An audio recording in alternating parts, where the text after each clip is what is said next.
La amante irrumpe en la oficina de la esposa y declara descaradamente: «Estoy embarazada de tu marido. Quédense con nosotros. Esta historia cambiará por completo su percepción de la venganza». La puerta del despacho se abrió de golpe con un estruendo tal que pareció que alguien la había emprendido a patadas. En ese instante, Elena apretó instintivamente el bolígrafo que sostenía, dejando un garabato tembloroso en el documento en lugar de su firma.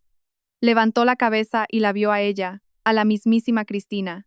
La joven estaba en el umbral, jadeante, con las mejillas sonrojadas, enfundada en una cara chaqueta de cuero que Elena reconocería entre mil, porque ella misma había visto el cargo de esa compra en el extracto de la tarjeta de su marido hacía 3 meses. La oficina se paralizó. Los empleados, sentados en sus mesas en el gran espacio diáfano, levantaron la cabeza como una manada de suricatos que hubieran olido el peligro. Su colega Pilar, siempre metiendo las narices en asuntos ajenos, hasta se quitó los auriculares, y sus ojos se abrieron como platos, anticipando el escándalo.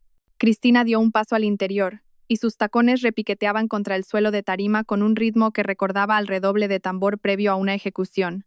Elena sintió como todo en su interior se encogía en un nudo apretado, pero su rostro permaneció impasible, como tallado en mármol. 6 meses de entrenamiento. Durante 6 meses había aprendido a controlar cada músculo, cada nervio, cada emoción. «Estoy embarazada de tu marido», gritó Cristina, y su voz resonó con tal fuerza que pareció que hasta los cristales de las ventanas vibraban. El silencio que siguió fue pesado, pegajoso como una telaraña. Elena vio cómo los dedos de Pilar se quedaban congelados sobre el teclado, cómo su colega Sergio se giraba lentamente en su silla, sin siquiera intentar disimular su curiosidad. A lo lejos, una gota de agua caía de la máquina de café, y el sonido parecía ensordecedor en la quietud reinante. Elena dejó el bolígrafo sobre la mesa con cuidado, como si fuera de cristal de Murano, y miró a Cristina. La joven respiraba con dificultad, su pecho subía y bajaba bajo un fino suéter, y en sus ojos se mezclaban el triunfo y el miedo, como un niño que ha hecho una travesura y espera la reacción de los adultos. «Siéntate», dijo Elena con calma, sorprendiéndose a sí misma de lo firme que sonaba su voz. «Vamos a hablar». Se levantó de su escritorio, sintiendo sobre ella docenas de miradas como si fueran focos de escenario, y se dirigió hacia la puerta. Se detuvo junto a una Pilar enmudecida. «Por favor, salid todos durante 15 minutos. Necesitamos hablar a solas». Sergio abrió la boca para decir algo, pero se topó con su mirada y cambió de opinión. Los empleados empezaron a levantarse a regañadientes, arrastrando los pies, susurrando entre ellos, lanzando miradas curiosas a Cristina, que permanecía en medio de la oficina como una actriz en escena que de repente ha olvidado su guión. Cuando la puerta se cerró tras el último de sus colegas, Elena giró la llave en la cerradura. El clic sonó como un disparo. Se acercó a la ventana, bajó las persianas venecianas, aislándolas del mundo exterior, y solo entonces se volvió hacia la invitada no deseada. Cristina seguía en el mismo sitio, pero ahora su postura denotaba inseguridad. Las manos que un minuto antes descansaban desafiantes sobre sus caderas, ahora jugueteaban nerviosamente con la correa de su bolso. «He dicho». «Siéntate», repitió Elena, señalando la silla frente a su escritorio. Cristina se dejó caer en la silla, y sus movimientos eran torpes, como si de repente se diera cuenta de que el guión no estaba saliendo según lo planeado. Probablemente esperaba lágrimas, histeria, quizás incluso una pelea. Pero no esta calma, fría como el hielo de un congelador. Elena volvió a su escritorio, abrió el cajón inferior y sacó una carpeta gruesa. Una carpeta azul, de las normales con cintas, de las que venden en cualquier papelería. La puso sobre la mesa entre ellas, como un jugador de póker que muestra el as de espadas. «¿Sabes qué hay aquí?», preguntó Elena, y en su voz había un matiz difícil de definir, burla, cansancio o algo aún más profundo. Cristina permaneció en silencio, mirando la carpeta como si fuera una serpiente venenosa a punto de atacar. Elena desató las cintas, abrió la carpeta y comenzó a sacar documentos lentamente, uno por uno. La primera hoja, el registro detallado de llamadas telefónicas, columnas de números, fechas, horas, duración de las conversaciones. Aquí Elena deslizó un dedo por las líneas. Tu número, 1240, y 3 llamadas en el último año. Algunas de hasta 2 horas. Me pregunto de qué hablaríais tanto tiempo. Cristina palideció, y el rubor de sus mejillas se convirtió en manchas de color sobre un lienzo blanco. «¿Cómo has?», empezó a decir, pero Elena ya estaba sacando el siguiente documento. El extracto de la tarjeta. Un restaurante en una azotea con vistas a la Gran Vía, ese donde la cena romántica cuesta lo que mi sueldo de un mes. Estuvisteis allí el día 17, y esta otra hoja, un hotel. Suite de lujo, jacuzzi, cava, desayuno en la habitación, el 23. Con cada documento, el rostro de Cristina se volvía más blanco. Y Elena observaba esa transformación con el frío interés de un entomólogo estudiando una mariposa rara bajo un cristal. Y esto Elena sacó impresiones de redes sociales, tus publicaciones, una foto con un ramo de rosas, la cita, cuando él sabe lo que te gusta, la siguiente foto, café en la cama, las mañanas pueden ser maravillosas. Y esta señaló con el dedo la foto de una pulsera en una muñeca delgada. Regalo de mi amor, recuerdo esa pulsera. La recuerdo porque Marcos me compró una exactamente igual para nuestro aniversario de bodas. Hace 7 años. Cristina tragó saliva. En el despacho reinaba un silencio tal que se podía oír el tic-tac del reloj de pared, contando los segundos de aquel extraño interrogatorio. Lo sabía, susurró Cristina. No era una pregunta, sino la constatación de un hecho. Lo has sabido todo este tiempo. Elena se reclinó en su silla, que gimió lastimeramente. Afuera, el claxon de un autobús rompió el silencio, y el sonido irrumpió en su mundo aislado como un recordatorio de que la vida seguía, a pesar de todo. Lo sabía, asintió Elena. Desde hace 6 meses.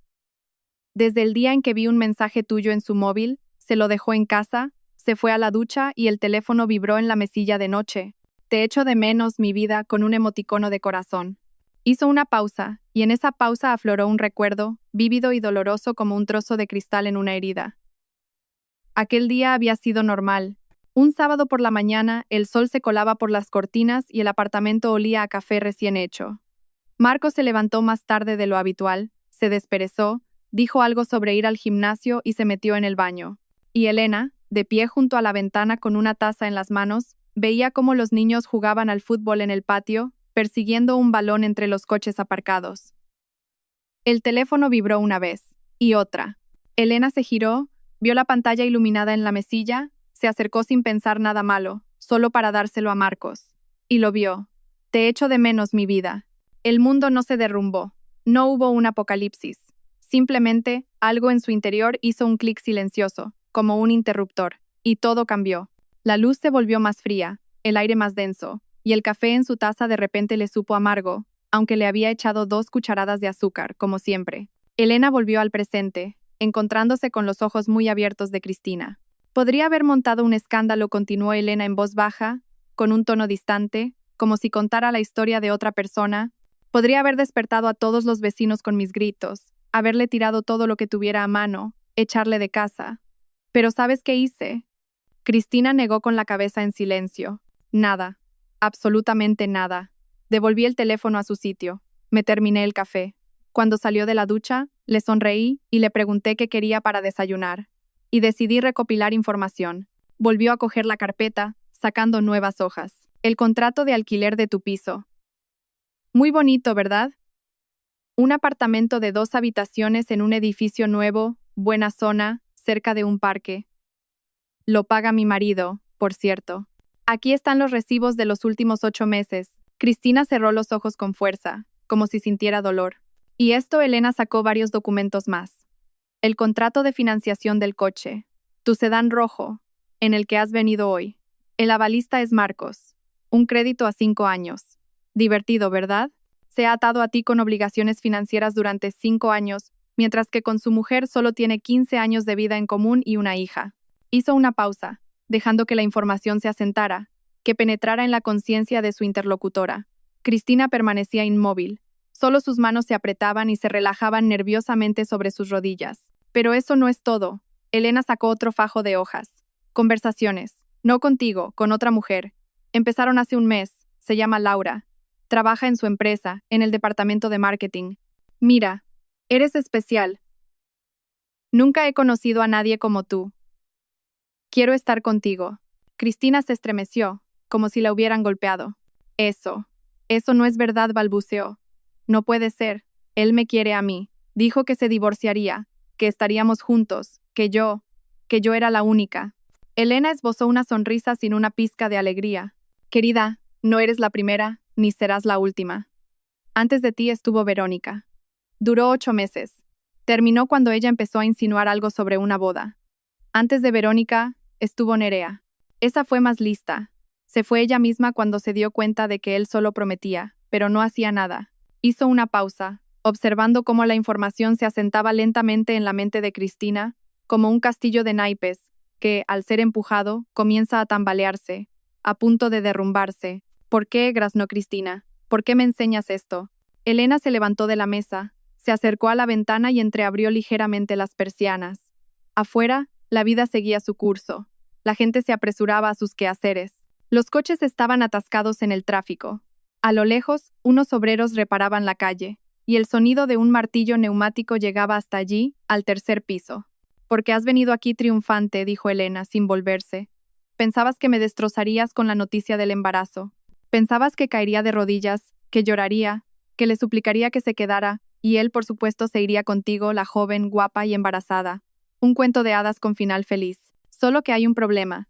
Se giró, y su mirada era tan penetrante que Cristina apartó la vista involuntariamente. «No eres la primera que piensa así, y la vida no es un cuento de hadas». Elena volvió al escritorio. Sacó de la carpeta unos cuantos documentos más y los apiló frente a Cristina. «Y esto seguro que te interesa», dijo, y en su voz apareció algo nuevo. No era regocijo, sino más bien lástima. «Se trata de tu embarazo, un informe médico. Marcos se sometió a un tratamiento de infertilidad hace 3 años. Aquí están los resultados de los análisis. Aquí, el informe del médico. Aquí, las recomendaciones. ¿Sabes lo que pone?» Cristina contenía la respiración. El mundo entero se había reducido al tamaño de esas pocas hojas de papel sobre la mesa. «Probabilidad de concepción natural», leyó Elena del papel, menos del 5%, prácticamente imposible sin intervención médica. Se hizo un silencio tan denso que pareció que hasta el tiempo se había detenido. Cristina miraba los documentos, su rostro tan blanco como una sábana de hospital. «Esto», susurró, «pero estoy segura de que estoy embarazada. La prueba dio positivo. He estado en el médico. Estoy de 8 semanas. No dudo que estés embarazada», dijo Elena, y su voz se suavizó. «La única pregunta es, ¿de quién?» Cristina se cubrió la cara con las manos. Sus hombros empezaron a temblar, y Elena vio cómo las lágrimas se filtraban entre sus dedos. No eran lágrimas teatrales ni fingidas, sino reales, amargas como el ajenjo, y de repente, como si una presa se hubiera roto, un recuerdo afloró en la memoria de Cristina. La fiesta de empresa, hacía 2 meses. Los compañeros celebraban la finalización de un gran proyecto. Habían alquilado una casa rural. Había una piscina, mucho alcohol. Marcos dijo que se quedaría hasta tarde en el trabajo, que no podría ir. Cristina fue sola, bebió demasiado, bailó. Y luego estaba Andrés, un colega del departamento de al lado, guapo, divertido, que no paró de servirle vino y hacerle cumplidos toda la noche. Y ella no recordaba exactamente qué pasó después. Solo fragmentos, risas, sus manos, la habitación de invitados de arriba. La mañana llegó con dolor de cabeza y una vaga sensación de vergüenza que inmediatamente enterró en lo más profundo y nunca más volvió a sacar. «Dios mío», exhaló Cristina. «Dios mío, ¿qué he hecho?» Elena volvió a sentarse a su escritorio. Guardó todos los documentos en la carpeta, atando cuidadosamente las cintas. Afuera, el metro retumbó al pasar bajo tierra, y ese sonido cotidiano las devolvió a ambas a la realidad. «La cuestión no es qué has hecho», dijo Elena, cansada. «La cuestión es qué vas a hacer ahora». Cristina levantó la cabeza, sus ojos enrojecidos por el llanto, el rímel corrido dejando surcos negros en sus mejillas. «No lo sé», susurró. «De verdad que no lo sé», pensé. Tenía tantas ganas de creer que me quería, que estaríamos juntos, que por fin mi vida se arreglaría. «Querías un cuento de hadas», dijo Elena, y en sus palabras no había condena, solo la constatación de un hecho. Un príncipe azul que te sacara de tu piso de alquiler hacia un futuro feliz. Solo que Marcos no es un príncipe. Es un hombre corriente, egoísta, débil, acostumbrado a tomar sin dar nada a cambio. Cristina la miraba, y en sus ojos brillaba algo parecido a la comprensión. «¿Y sabes qué es lo peor?», continuó Elena, y su voz se hizo más queda. «Que todavía le quiero. Aquí estoy, enseñándote todos sus pecados, y por dentro todo me arde. Porque 15 años de vida en común no se pueden borrar sin más, como un error en un cuaderno. Tenemos una hija, tiene 12 años. Adora a su padre, ¿y qué le voy a decir yo?». Se calló, y en el silencio que siguió, las dos mujeres permanecieron sentadas una frente a la otra. cada una con su dolor, su verdad, sus ilusiones rotas. No quiero destrozar tu familia, susurró Cristina. La familia no la has destrozado tú, respondió Elena. La ha destrozado Marcos. Tú solo eres un instrumento, una de tantas. Mañana habrá otra, pasado mañana una tercera. Esa gente no cambia. El teléfono sobre la mesa vibró y ambas se sobresaltaron. Elena miró la pantalla. Marcos llamando. Miró a Cristina, luego al teléfono y lentamente extendió la mano hacia él. Contestó. Dime. Su voz era absolutamente tranquila. Elena, hola. La voz de Marcos sonaba como siempre, enérgica, segura. Oye, hoy llegaré tarde. Reunión con unos socios. Ya sabes, no me esperes para cenar. Entendido, dijo Elena, mirando a Cristina, que se había puesto aún más pálida, si eso era posible. De acuerdo, hasta luego. Colgó el teléfono. Reunión con unos socios, repitió Cristina, sin vida. Me escribió hace media hora diciendo que se liberaría por la tarde, que me recogería del trabajo, que cenaríamos juntos. Elena asintió. Claro, es un maestro de los malabares. A la esposa una cosa, a la amante otra, a la tercera algo más. Y todas creen, todas esperan, todas tienen esperanza. Cristina cerró los ojos, y de nuevo las lágrimas rodaron por su rostro. Silenciosas, sin esperanza. ¿Qué hago?, preguntó. Y en esa pregunta estaba toda su impotencia, todo su miedo al futuro. Elena la miró fijamente. Esa chica era 12 años más joven que ella, más guapa, más esbelta. No tenía arrugas en los ojos por las noches en vela con una niña enferma. No tenía canas que ocultar con tinte. Pero ahora, en ese momento, Cristina parecía rota, perdida, como una niña que se ha perdido en un bosque oscuro. No soy tu consejera, dijo Elena finalmente. Pero si quieres mi opinión, vete ahora mismo. Aléjate de él antes de que te rompa del todo. ¿Y tú?, preguntó Cristina. ¿Tú qué vas a hacer? Elena miró la carpeta que tenía delante. 6 meses de trabajo, 6 meses de fría y metódica recopilación de pruebas. 6 meses viviendo una doble vida, sonriendo a su marido durante el día, cuidando de su hija, fingiendo que todo estaba bien. Y por la noche, cuando todos dormían, revisando extractos, conversaciones, documentos, reconstruyendo el mosaico de su infidelidad pieza por pieza. ¿Yo?, repitió. Esa, querida, es una muy buena pregunta. Sacó el último documento de la carpeta y lo puso frente a Cristina. ¿Sabes qué es esto? Cristina, con manos temblorosas, cogió la hoja, la leyó, y sus ojos se abrieron con cada línea. Esto es. Sí, confirmó Elena. La demanda de divorcio. Ya está redactada, ya está firmada por mí.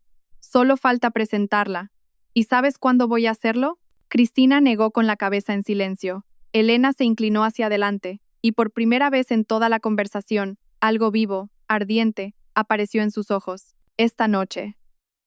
Vendrás a nuestra casa, anunciarás tu embarazo delante de todos, de mí, de nuestra hija, de mi madre. Le exigirás a Marcos que lo reconozca y asuma su responsabilidad, y mientras él se debate, se excusa, miente, yo presentaré estos documentos en el juzgado. Tú, ¿quieres que yo? Quiero que por fin entienda que no todo en este mundo gira a su alrededor, dijo Elena con dureza. Quiero que vea cómo se derrumba su pequeño teatro de marionetas. Quiero justicia. Cristina la miraba, y en sus ojos se debatían el pánico, la duda, el miedo. ¿Y yo qué gano con esto?, preguntó en voz baja. Me quedaré sin nada. Sin él, sin dinero, con un hijo. Ganarás la libertad, dijo Elena. Y una lección que, espero, recordarás toda tu vida. Se levantó, se acercó a la puerta, subió las persianas. El sol le dio en los ojos, cegándola, y Elena parpadeó por un segundo. Decide, dijo, sin volverse. Tienes hasta esta noche. A las 7 te espero en la dirección que te voy a escribir. Y entonces, el teléfono de Cristina estalló en un trino. La joven lo sacó con manos temblorosas, miró la pantalla y se quedó helada. Es él, susurró. Marcos. Me escribe, ¿dónde estás? Tenemos que vernos urgentemente. Creo que Elena sabe algo. Ha hablado conmigo muy tranquila ahora. Las dos mujeres se miraron, y en esa mirada estaba todo, la comprensión, la amargura y un extraño e inesperado parentesco entre dos mujeres engañadas por el mismo hombre. Elena sonrió con amargura. Bueno, dijo. Parece que la función empieza antes de lo que había planeado. El silencio se apoderó de la habitación, denso, lleno de pensamientos no expresados y dudas. Afuera, Un coche pasó. A lo lejos, un niño lloró, y la vida continuaba, indiferente a sus dramas internos. Lo pensaré, dijo finalmente Cristina, levantándose de la silla con las piernas como de algodón. Necesito tiempo. Tienes hasta las 7 de la tarde, le recordó Elena, sacando una tarjeta de visita y escribiendo la dirección en el reverso. Si decides venir, ven a esa hora. Si no, bueno, entonces actuaré sola. Cristina cogió la tarjeta con dedos temblorosos, la metió en el bolsillo de la chaqueta y se dirigió a la puerta. Antes de salir, levantó lentamente los ojos hacia Elena, y en su mirada había una mezcla de sentimientos, conmoción, comprensión y algo más, parecido a una amarga solidaridad entre dos mujeres a las que el mismo hombre había engañado. El trino del teléfono cortó el silencio del despacho, tan bruscamente que Cristina se sobresaltó junto a la puerta. Marcos llamaba una y otra vez, y ella no contestaba. «¿Lo sabe?», susurró Cristina, iluminada por una súbita revelación. «Claro que lo sabe». Elena sonrió torcidamente. Alguien de la oficina, probablemente, se lo habrá chivado. Los cotilleos se extienden más rápido que un virus. Ahora está en pánico, intentando tomar el control de la situación. El teléfono volvió a sonar, insistente, exigente, y Cristina lo miraba como si fuera una serpiente venenosa. «¿Qué le digo?», preguntó, impotente. «Nada». Elena se acercó a ella, y por primera vez en toda la conversación, algo parecido a la compasión sonó en su voz. «No cojas el teléfono. Deja que se preocupe, que sufra la incertidumbre. Será solo el principio de lo que se merece». Cristina asintió, guardó el teléfono en el bolso y salió del despacho sin mirar atrás. La puerta se cerró tras ella con un suave clic, y Elena se quedó sola en su despacho, rodeada de carpetas con documentos, pruebas de infidelidad y traición. Se acercó a la ventana, la abrió de par en par, dejando entrar el aire fresco, impregnado del olor a lluvia inminente, y por un segundo se permitió cerrar los ojos. Le esperaba una noche que lo cambiaría todo. Le esperaba la tormenta que ella misma había provocado. Y curiosamente, en lugar de miedo, sentía casi alivio. Por fin esta farsa terminaría. Las máscaras caerían y todos verían los verdaderos rostros. Y fuera, el cielo se cubría de nubes, prometiendo una tormenta. Marcos entró en el garaje de su casa exactamente a las 6 de la tarde, cuando el cielo de otoño ya empezaba a oscurecerse, adquiriendo una pesadez plomiza, y las farolas a lo largo de los caminos se encendían una tras otra, cortando la penumbra con manchas amarillas de luz. Aparcó en su sitio de siempre, cerca del ascensor, apagó el motor y se quedó inmóvil unos minutos, apretando el volante con los nudillos blancos, intentando ordenar los pensamientos que revoloteaban en su cabeza como pájaros asustados en una jaula. Todo el día, después de aquella llamada de Pilar desde la oficina de Elena, había estado en un estado cercano al pánico. Pilar le había informado en un susurro asustado, disfrutando claramente de su papel de mensajera de la catástrofe. Una chica había irrumpido en el despacho de Elena, gritando sobre un embarazo, sobre él, Marcos, y luego Elena les había pedido a todos que salieran y habían hablado a solas durante casi una hora. Marcos intentó llamar a Cristina de inmediato, pero ella no contestaba, y ese silencio le asustaba más que cualquier palabra. Comprendió que el castillo de naipes que había construido con tanto esmero empezaba a desmoronarse, y ahora tenía que pensar urgentemente en cómo salir del paso, cómo explicarlo, cómo volver a pegar las piezas. Marcos siempre había sabido cómo salir del paso. Era su talento, perfeccionado con años de práctica. Las palabras adecuadas en el momento adecuado, la entonación correcta, una mentira convincente envuelta en un bonito papel. Salió del coche, se ajustó el cuello de la chaqueta y se dirigió al portal, ensayando mentalmente posibles versiones de la conversación. Pero todas se hacían añicos ante un simple hecho.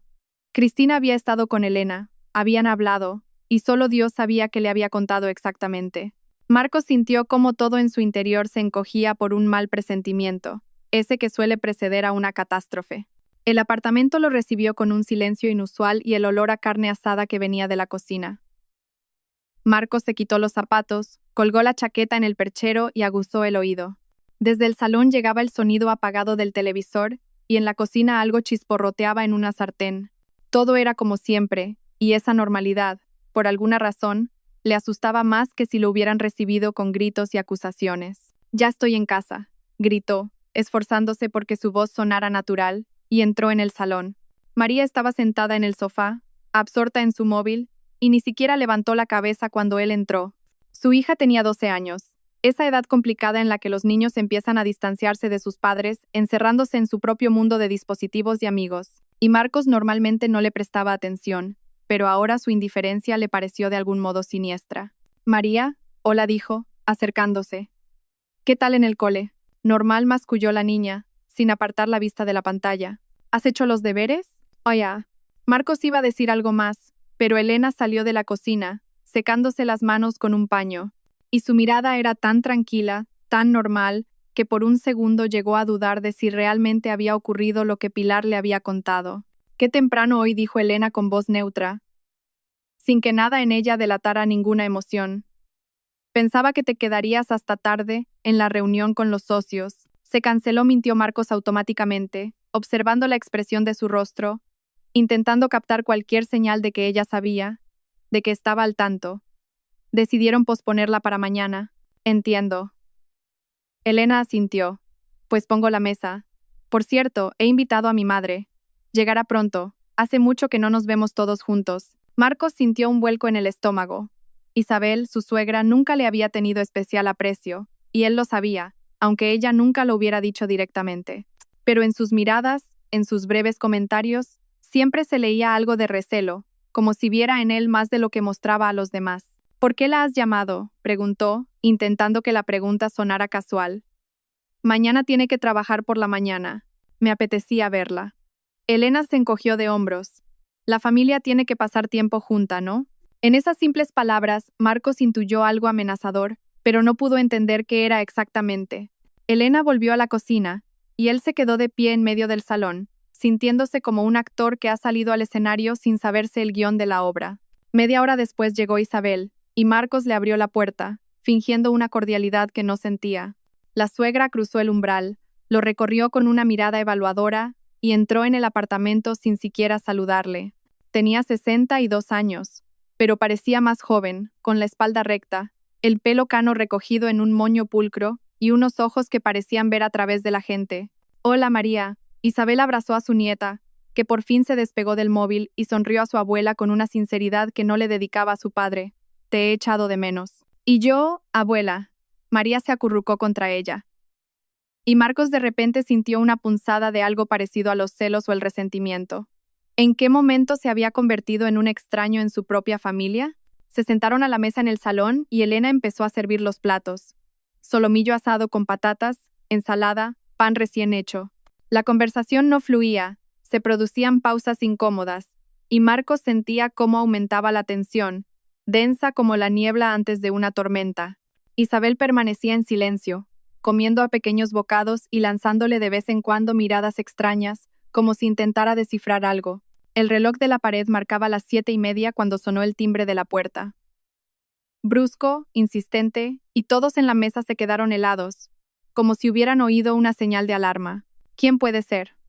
Marcos se levantó de la mesa, y su voz sonó demasiado alta en el silencio que se había instalado. Yo abro, dijo Elena, levantándose con calma.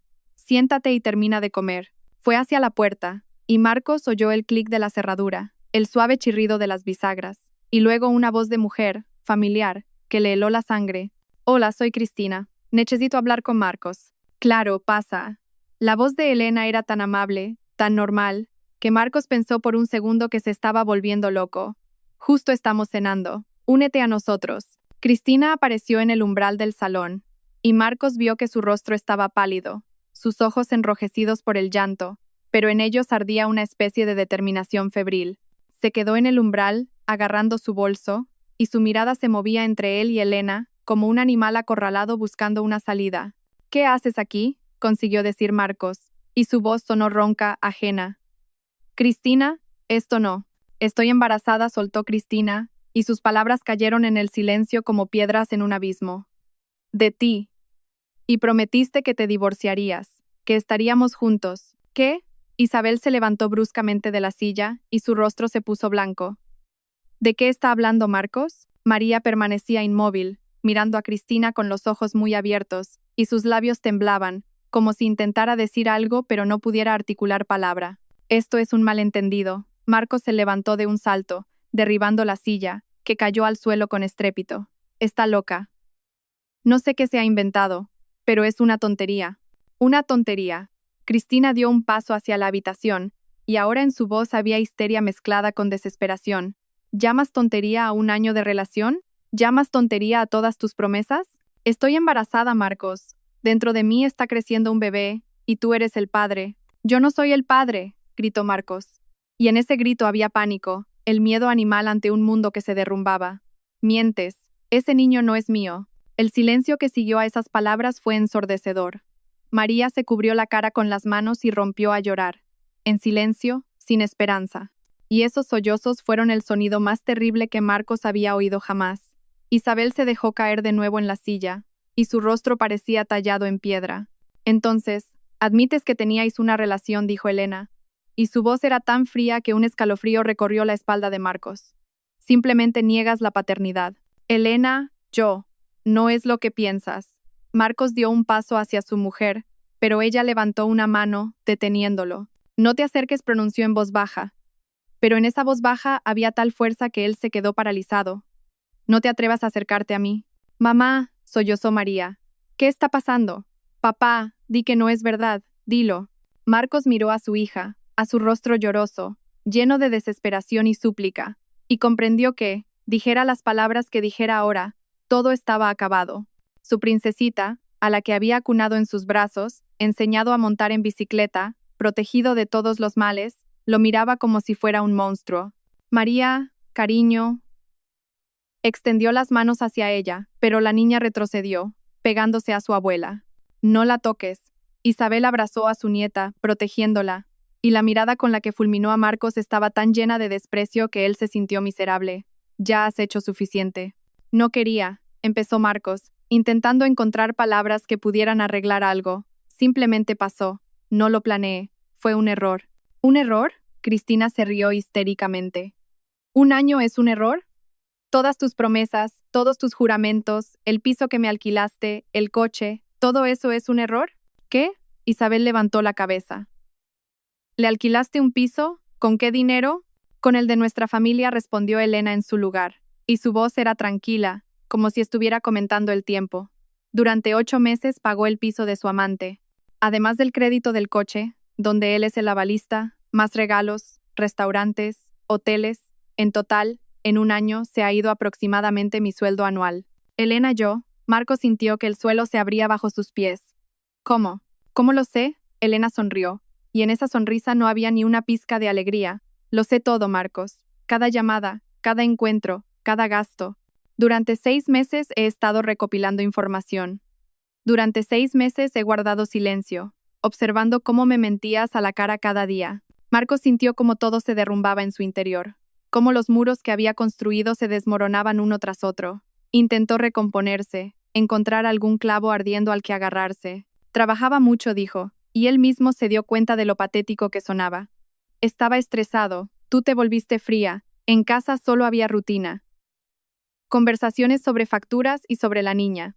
Me sentí innecesario, así que es culpa mía. Elena se levantó, se acercó a él, y en sus ojos ardía el fuego.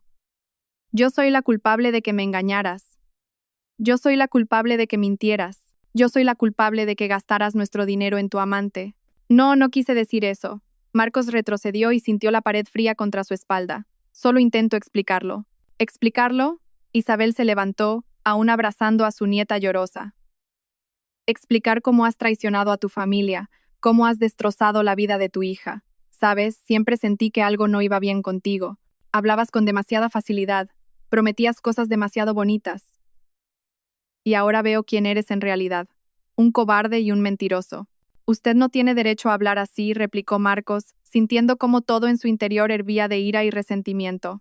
Usted no sabe lo que es vivir con alguien que no te entiende, que no te valora. No te atrevas, gritó Elena, y su voz fue tan aguda que todos se estremecieron. No te atrevas a culparme. Durante 15 años he sido tu esposa fiel, la madre de tu hija, te he apoyado en todo. Y tú falsificaste mi firma y pediste préstamos. Se hizo un silencio sepulcral.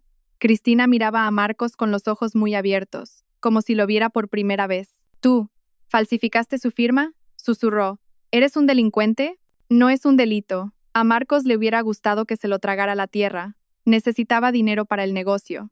Iba a devolverlo. Son dificultades temporales. ¿Dificultades? Elena sacó del bolsillo una hoja de papel doblada y se la arrojó a la cara. Aquí tienes el informe pericial que confirma la falsificación. Y aquí, la denuncia a la policía. Mañana presentaré los documentos en el juzgado. Marcos cogió la hoja con manos temblorosas y la leyó. Las palabras se desdibujaban ante sus ojos, pero el significado era meridianamente claro. El informe pericial confirmaba que la firma no pertenecía a Elena. Se había abierto un procedimiento penal por un delito de estafa. «Tú, ¿me vas a meter en la cárcel?», consiguió decir. «Voy a hacer justicia», respondió Elena con frialdad. «Recibirás lo que te mereces». «Papá». María se soltó de los brazos de su abuela y se acercó a su padre, con el rostro mojado por las lágrimas. «Papá, di que no querías, que lo vas a arreglar. Di algo». Marcos miró a su hija, y algo en su interior se encogió dolorosamente. Abrió la boca para decir algo tranquilizador, algo que pudiera devolver la confianza a esos grandes ojos. Pero las palabras no salían, porque comprendía que, dijera lo que dijera ahora, sería una mentira, y con mentiras ya había destrozado todo lo que importaba. «Perdóname», susurró finalmente. «Perdóname, cariño, lo he estropeado todo». María se dio la vuelta y corrió a su habitación, cerrando la puerta de un portazo tan fuerte que los cristales de las ventanas temblaron. Y Marcos se quedó de pie en medio del salón, rodeado de los escombros de sus mentiras, y por primera vez en muchos años se sintió verdaderamente impotente. «Vete», dijo Elena, en voz baja. «Recoge tus cosas y vete. Hoy mismo». «Este es mi piso», intentó objetar Marcos, aferrándose al último clavo ardiendo. «El piso está a mi nombre», le recordó Elena. «Y después de todas tus estafas no tienes ningún derecho sobre él». Marcos miró a su mujer, a su suegra, a Cristina, que estaba a un lado, abrazándose a sí misma, y de repente comprendió que había perdido de forma definitiva e irrevocable. «¿Creéis que voy a renunciar a todo así como así?», dijo, y en su voz sonó algo peligroso. «Yo también tengo un as en la manga, y os arrepentiréis. Todas vosotras». Se dio la vuelta y salió del apartamento, sin siquiera coger la chaqueta. Y la puerta se cerró tras él, con un estruendo tal que el eco retumbó por todo el rellano. Y en el apartamento quedaron 3 mujeres y una niña, encerrada en su habitación. Y por primera vez en mucho tiempo, se hizo un silencio entre ellas en el que no había mentiras, solo dolor, decepción y un extraño e inesperado alivio de que, por fin, todo hubiera terminado. La mañana comenzó con una llamada telefónica, brusca e insistente, que rompió la fina película del sueño intranquilo en el que Elena había pasado el resto de la noche. Tras la pesadilla de la víspera, cogió el teléfono sin abrir los ojos y escuchó la voz de la tutora de María, preocupada y ligeramente desconcertada. «Elena, perdona que llame tan temprano, pero María no ha venido a primera hora. ¿Sabes dónde está? ¿Quizás está enferma?»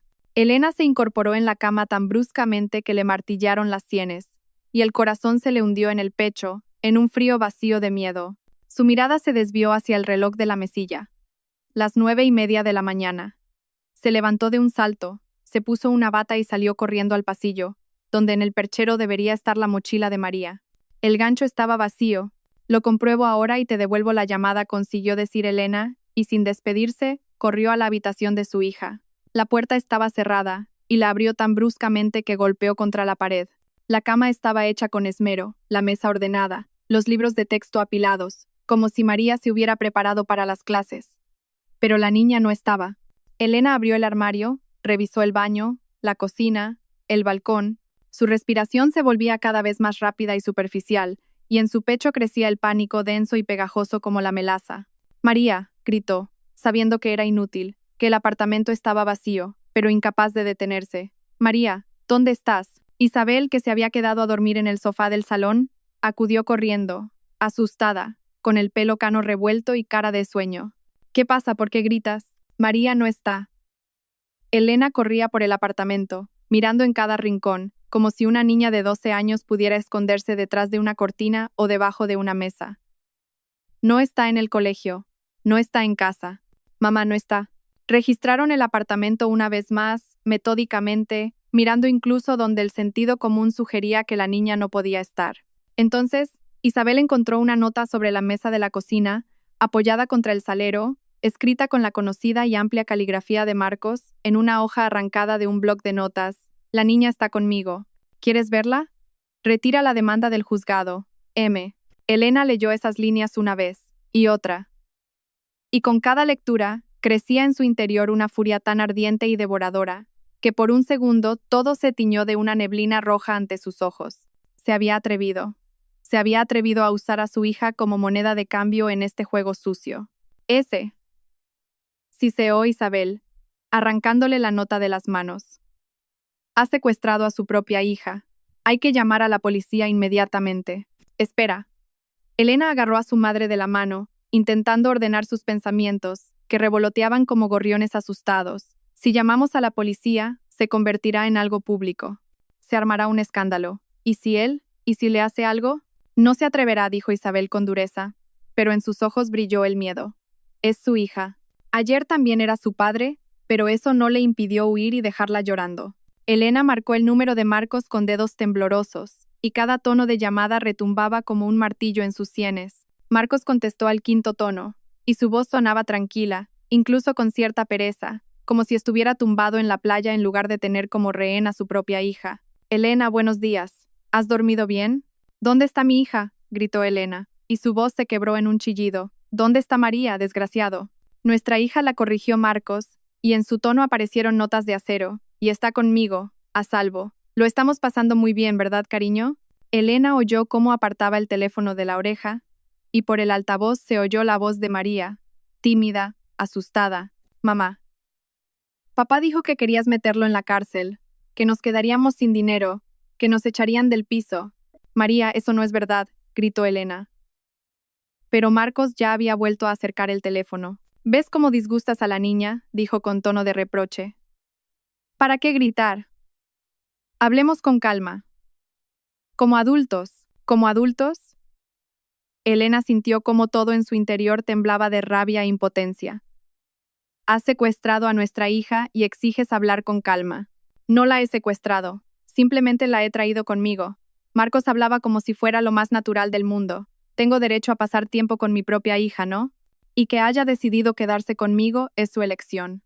Es una niña a la que has asustado y engañado. No le he dicho nada más que la verdad, replicó Marcos, y su voz se endureció. ¿Que quieres quitarle a su padre, su casa, su estabilidad? Que por tu ambición y tu sed de venganza vamos a acabar todos en la calle. Elena cerró los ojos, intentando dominarse, controlar esa salvaje mezcla de miedo por su hija y el deseo de estrangular a ese hombre que una vez fue su marido. ¿Qué quieres?, preguntó, esforzándose porque su voz sonara firme. Ya te lo he dicho. Retira la demanda, renuncia al divorcio y te devolveré a la niña. Me estás chantajeando con mi propia hija. Estoy protegiendo a mi familia, replicó Marcos. Tienes hasta esta noche para pensarlo. Llámame cuando tomes la decisión correcta. Colgó, y Elena se quedó con el teléfono en la mano, mirando a un punto fijo, sintiendo cómo se derrumbaba todo lo que había construido con tanto esmero durante los últimos 6 meses. Necesitamos ayuda, dijo Isabel con determinación.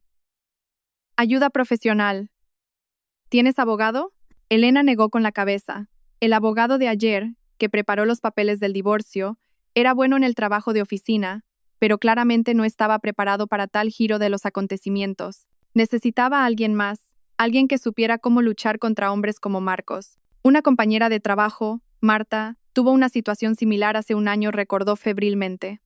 Su marido también intentó manipular a los niños. Hablaba de una abogada, dura pero eficaz. 20 minutos y una decena de llamadas después, Elena estaba sentada en el despacho de la abogada Marta Sánchez, una mujer de unos 50 años, con el pelo corto, una mirada aguda y los modales de una luchadora experimentada que lo había visto todo y ya nada la sorprendía. El despacho era pequeño, amueblado con muebles funcionales, y la única decoración eran los diplomas en las paredes y una foto de 2 adolescentes sobre la mesa. A ver, Marta Sánchez escuchaba, tomando notas en un cuaderno, y su rostro permanecía impasible. Se ha llevado a la niña, amenaza con no devolverla hasta que retire la demanda. Un caso clásico de chantaje parental. He visto cientos como este. ¿Y qué hago?, preguntó Elena, y su voz temblaba. Primero, no entrar en pánico. Segundo, no ceder a su chantaje. Si cedes ahora, entenderá que el método funciona y usará a la niña como palanca de presión una y otra vez. Tercero, reunimos pruebas de su incapacidad como padre y presentamos una denuncia a la policía por secuestro. Pero es su hija. ¿Eso es un secuestro?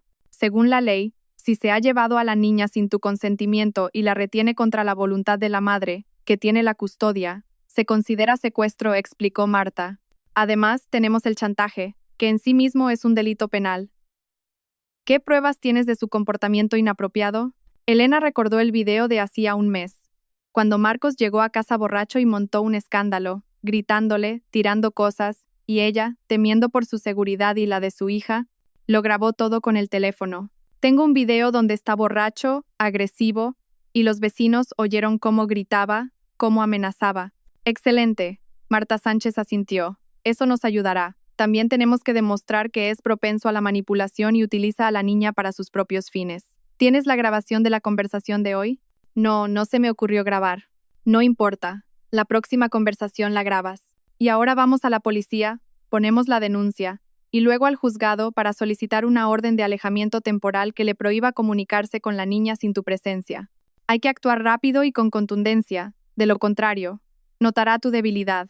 A las 2 de la tarde la denuncia estaba presentada y la policía había comenzado la búsqueda. Marcos no contestaba al teléfono.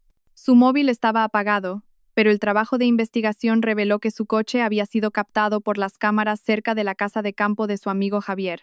Una patrulla de la policía se dirigió a la urbanización, mientras Elena, su madre y la abogada esperaban en un coche cercano, y cada minuto de esa espera se estiraba como una goma, lleno de ansiedad y oraciones para que María estuviera bien.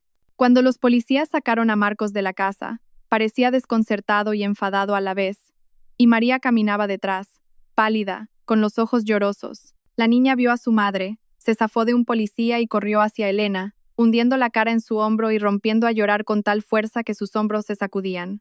«Mamá, perdóname», sollozaba María. «No quería. Papá dijo que solo íbamos a dar un paseo, y luego no me dejaba llamarte y me asusté. Tranquila, cariño, tranquila». Elena le acariciaba el pelo, le besaba la coronilla, y las lágrimas rodaban por sus propias mejillas. «Ya está todo bien. Estoy aquí. Estoy contigo». Se llevaron a Marcos a comisaría para tomarle declaración, y Elena, con su hija y su madre, regresó a casa. El apartamento las recibió con silencio y el olor de la cena de ayer, que nunca se terminó. Esa normalidad, después de la pesadilla vivida, parecía casi irreal. María se sentó en el sofá, abrazando sus rodillas, y miraba a un punto fijo. Elena se sentó a su lado, la abrazó, y durante mucho tiempo permanecieron así en silencio, escuchando el silbido del viento fuera y el ladrido lejano de un perro. «¿Por qué papá ha hecho esto?», preguntó finalmente María en voz baja. «¿Por qué miente? ¿Por qué es así?».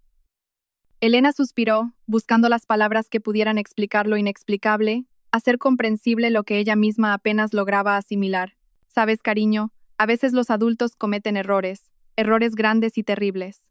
Papá se ha engañado a sí mismo y a mí durante mucho tiempo, y se acostumbró a vivir como si todo girara a su alrededor. Y cuando se dio cuenta de que ya no podía controlar la situación, se asustó e intentó manipularte. Pero eso no significa que no te quiera. Si me quiere, ¿por qué me asustó?». En la voz de María había resentimiento y desconcierto. «¿Por qué dijo que nos quedaríamos en la calle, que tú eras mala? Porque tiene miedo de perderlo todo. Y con miedo, la gente hace tonterías». No es una excusa, pero es una explicación. María guardó silencio, procesando lo que había oído, y luego miró a su madre con unos ojos que contenían tanto dolor adulto que Elena sintió ganas de aullar por la injusticia de que los niños tuvieran que descubrir tan pronto que el mundo es imperfecto y los padres no son todopoderosos. «¿Y de verdad vamos a vivir peor?», preguntó la niña. «Papá dijo que sin él no tendríamos dinero». «Viviremos de otra manera», respondió Elena con sinceridad. «Quizás tengamos que ahorrar, quizás vendamos este piso y compremos uno más pequeño, pero saldremos adelante. Yo trabajo, la abuela ayudará. Y lo más importante, viviremos con honestidad, sin mentiras». «No quiero volver a verlo», susurró María. «Nunca digas eso». Elena apretó a su hija contra sí. «Es tu padre, y algún día quizás podréis arreglar vuestra relación, pero ahora necesitamos tiempo para superar todo esto». Por la noche, cuando María por fin se durmió en su habitación, agotada por las emociones del día, sonó el teléfono de Elena. «Un número desconocido», contestó con cautela. «Dígame». «Elena, soy Cristina». La voz al otro lado era tensa, asustada. «Necesito tu ayuda. Marcos me ha encontrado. Me está amenazando». Dice que si testifico contra él en el juicio, me destruirá.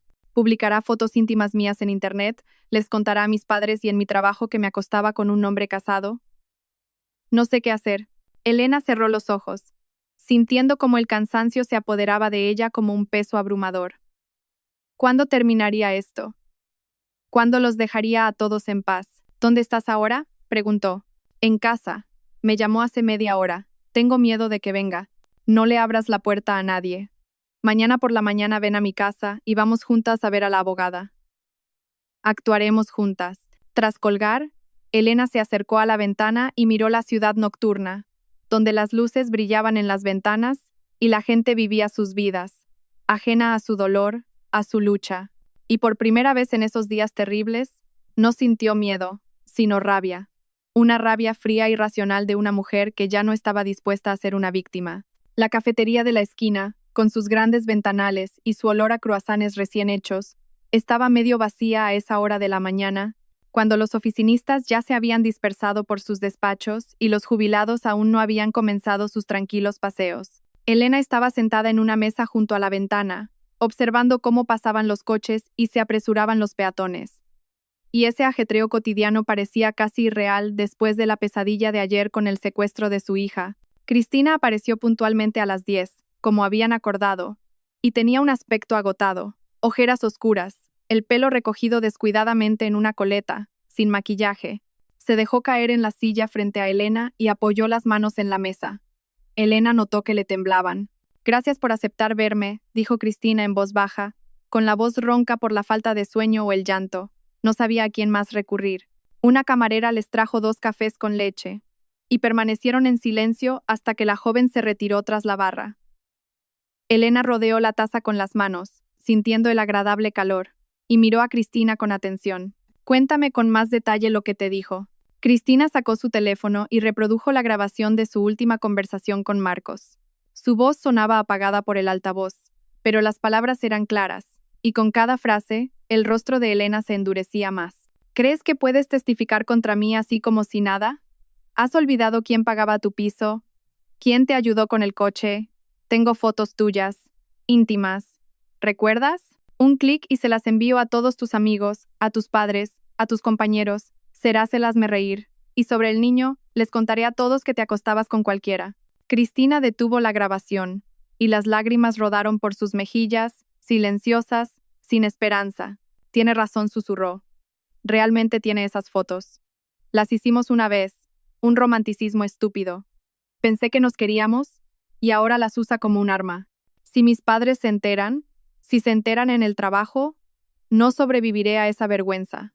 Elena guardó silencio, mirando a esa chica que, apenas una semana antes, le parecía su enemiga, la destructora de su familia, y que ahora era simplemente una joven asustada, atrapada en la trampa de su propia ingenuidad. ¿Y si no testificas?, dijo Elena lentamente.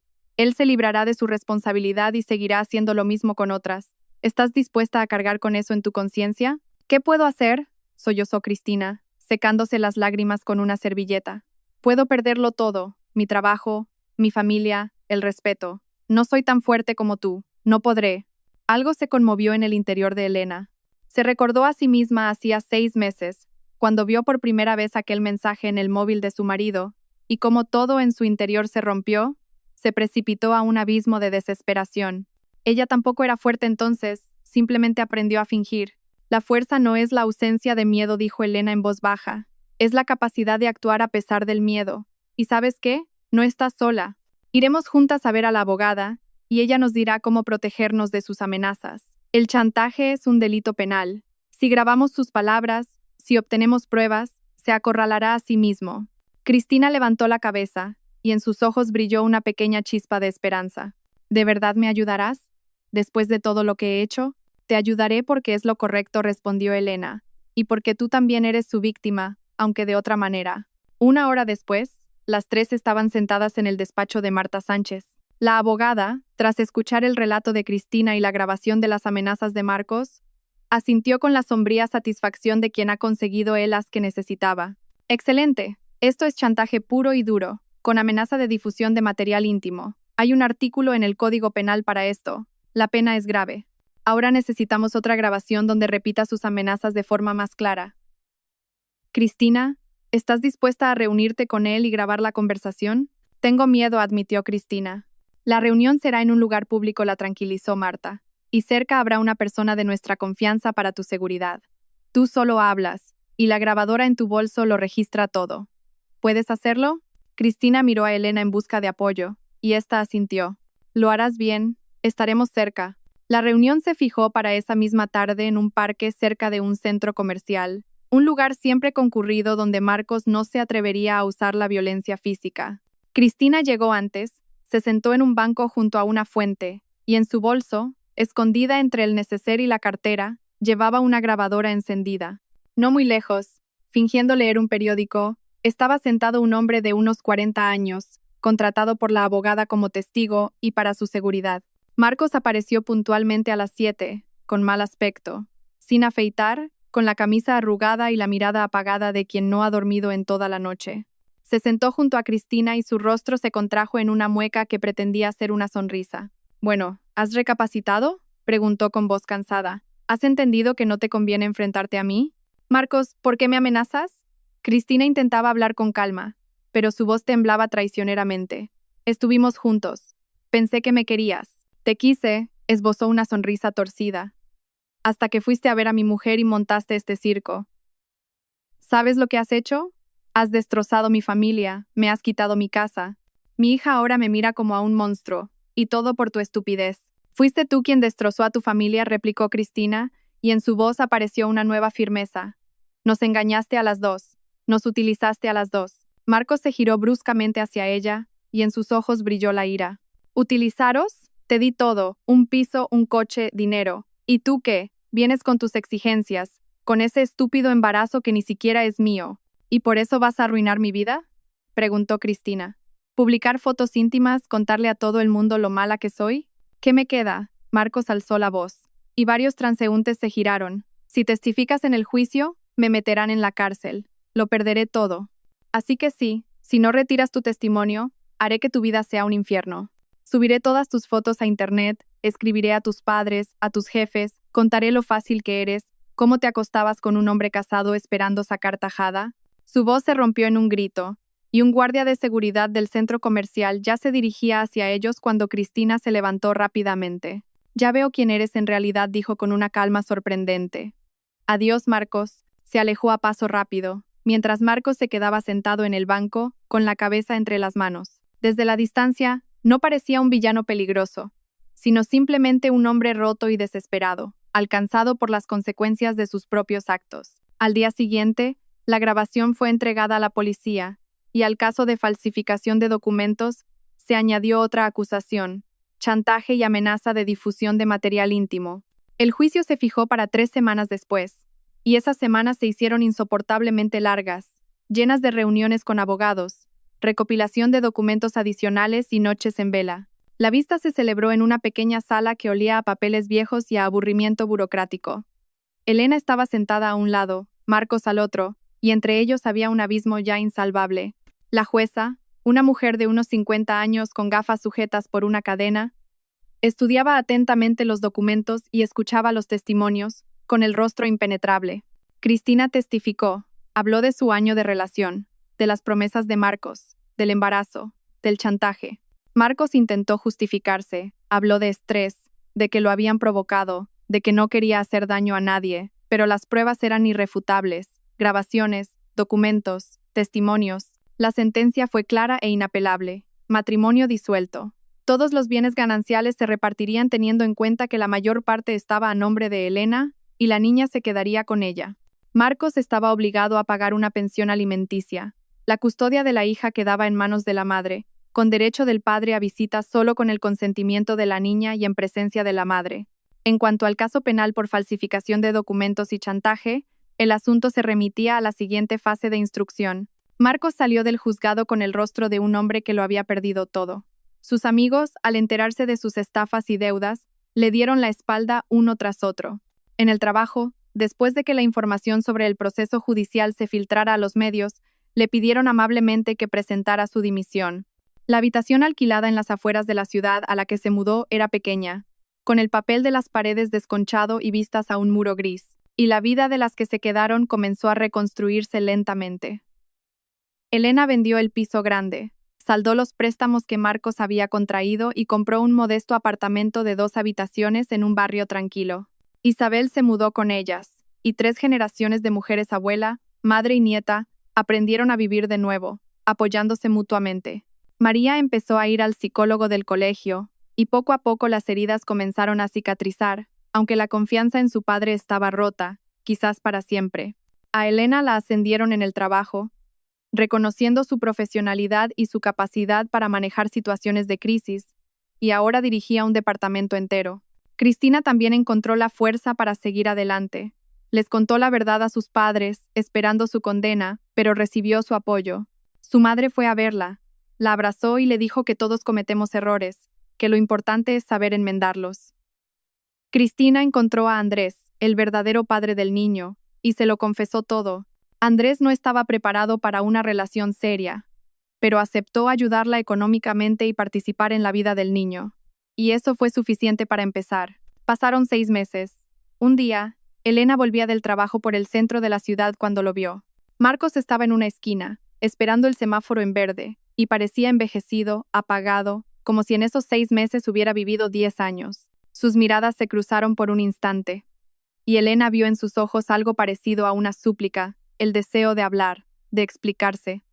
Pero ella simplemente siguió su camino, sin siquiera reducir el paso. Él ya no tenía poder sobre su vida, no tenía derecho a su tiempo, a sus pensamientos, a sus emociones. Siguió caminando hacia su casa, donde la esperaban su hija y su madre, donde la cena estaba en la mesa y reinaba un ambiente, aunque no fácil, sí honesto, sin mentiras ni manipulaciones. En el alma de Elena no había triunfo ni regocijo, solo la serenidad de una persona que ha pasado por el fuego y ha salido al otro lado, no rota, sino fortalecida. Había aprendido la lección más importante: la traición puede destruirte o hacerte más fuerte. Y esa elección depende únicamente de uno mismo. Esa noche, mientras María hacía los deberes en la mesa y Isabel preparaba en la cocina un bizcocho de manzana según una vieja receta, Elena estaba de pie junto a la ventana, mirando las luces de la ciudad. En algún lugar de esa ciudad estaba Marcos, sufriendo las consecuencias de sus actos. En algún lugar estaba Cristina, preparándose para ser madre y construyendo una nueva vida. En algún lugar había otras familias, otras historias de amor y traición, de felicidad y dolor. Pero aquí, en este pequeño apartamento, había calidez, había paz, había aquello por lo que había valido la pena pasar por toda esa pesadilla. Elena sonrió a su reflejo en el cristal. Tenía por delante una vida, no fácil, llena de desafíos, pero honesta, y eso era suficiente. «Mamá, ven a probar el bizcocho». La llamó María, y su voz sonaba casi tan despreocupada como antes. «Voy, cariño», respondió Elena, y se apartó de la ventana. El pasado se había quedado tras el cristal, y el futuro comenzaba aquí y ahora. Las primeras nieves de ese año cayeron temprano, a principios de noviembre, transformando la ciudad en una acuarela, donde los grises bloques de pisos adquirían de repente un aire de cuento de hadas bajo el manto blanco. Elena estaba de pie junto a la ventana de su oficina en el 8º piso, observando cómo los copos de nieve giraban lentamente en el aire antes de posarse en el asfalto, donde se derretían casi al instante, dejando manchas oscuras y húmedas. Un año atrás, por estas mismas fechas, ella aún no sabía la verdad. Vivía en la hermosa ilusión del bienestar familiar, creía en las promesas, cerraba los ojos a las pequeñas incongruencias. Un año atrás, era otra persona, más ingenua, más confiada. Y curiosamente, Elena no se arrepentía de que esa versión de sí misma hubiera quedado en el pasado. El dolor te curte, como el fuego templa el acero, convirtiendo el metal blando en una hoja resistente. El teléfono vibró sobre la mesa, y Elena vio un mensaje de Cristina con una foto. La joven estaba en una cama de hospital, pálida pero feliz, y en sus brazos dormía un diminuto bulto envuelto en una mantita rosa. Ha nacido. 200 kilogramos. La he llamado Fe, en honor a tu madre. Gracias por todo, decía el texto bajo la foto. Elena sonrió sintiendo una extraña calidez. ¿Quién hubiera pensado, 6 meses atrás, que la mujer que irrumpió en su oficina gritando sobre un embarazo se convertiría en una especie de hermana menor, con quien podía compartir miedos y esperanzas? La vida escribe guiones que ni el más retorcido de los guionistas podría imaginar. Cristina lo había conseguido.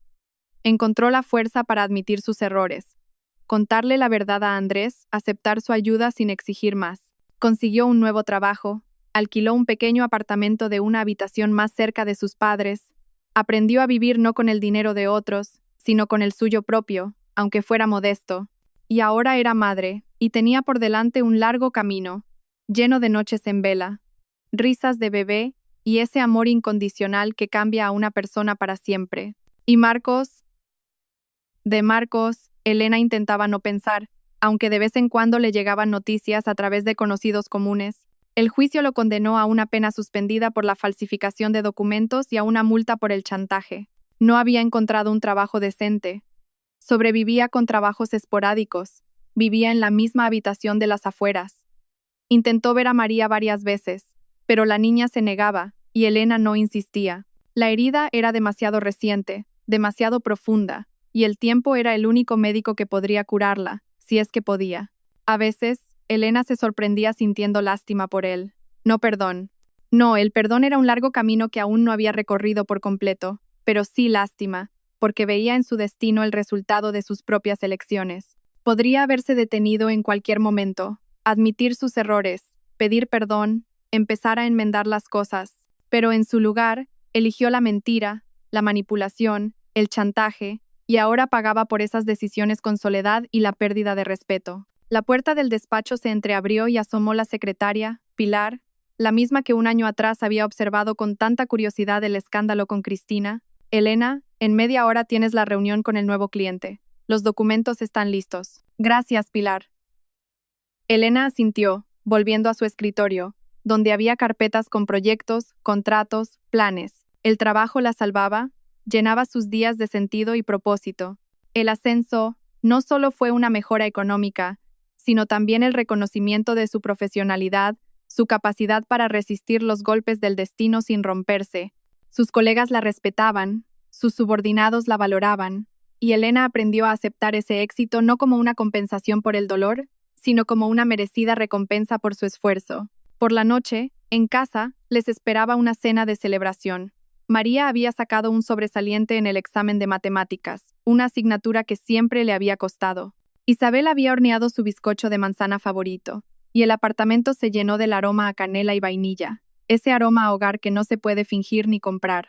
En la mesa estaban las tres generaciones de mujeres unidas no solo por la sangre, sino por una prueba que podría haberlas destruido, pero que en cambio las había unido más. María hablaba del colegio, de una nueva amiga, de que la profesora había elogiado su redacción, y en su voz sonaba la ligereza de antes, esa que desapareció después de aquella terrible noche en que su mundo se derrumbó, pero que ahora, poco a poco, regresaba. Mamá. María se calló de repente, mirando su plato. ¿Crees que algún día podré perdonar a papá? La pregunta quedó flotando en el aire, y Elena sintió que algo se le encogía por dentro. Puso su mano sobre la de María. No lo sé, cariño. El perdón no es una obligación, es una elección. Lo perdonarás si sientes que estás preparada, y no lo harás si no puedes. Ambas opciones son válidas. Lo importante es que no cargues con ese dolor toda tu vida, que no envenene tu futuro. María asintió, pensativa, e Isabel, sentada enfrente, dijo en voz baja: La vida es larga, niña. Todas tenemos mucho tiempo para aclarar nuestros sentimientos. No te apresures. Más tarde, cuando María se fue a dormir e Isabel veía su serie en el salón, Elena salió al balcón, se arropó en una manta y miró el patio cubierto de nieve. En algún lugar, en las casas vecinas, tras las ventanas iluminadas, vivían otras familias. Y cada una tenía su propia historia, sus propios dramas, sus victorias y derrotas. Pensó en lo frágil que es la felicidad, en lo fácil que es destruirla con una mentira, en lo difícil que es reconstruir la confianza. Pero también pensó en lo increíblemente resistente que es el ser humano, capaz de levantarse tras los golpes más terribles, de curar sus heridas y encontrar la fuerza para sonreír a un nuevo día. Hace un año, su vida se había derrumbado. Hoy, estaba en el balcón de su propio apartamento, más pequeño que el anterior, pero comprado con dinero honesto, donde tenía cerca a sus seres queridos, donde reinaba la verdad y no una hermosa mentira. Y esto era un comienzo, no un final, sino el comienzo de un nuevo capítulo que le tocaba escribir a ella misma. La nieve seguía cayendo, cubriendo la ciudad con un blanco manto de olvido. Y Elena, por primera vez en mucho tiempo, sintió no dolor, no ira, sino algo parecido a la paz.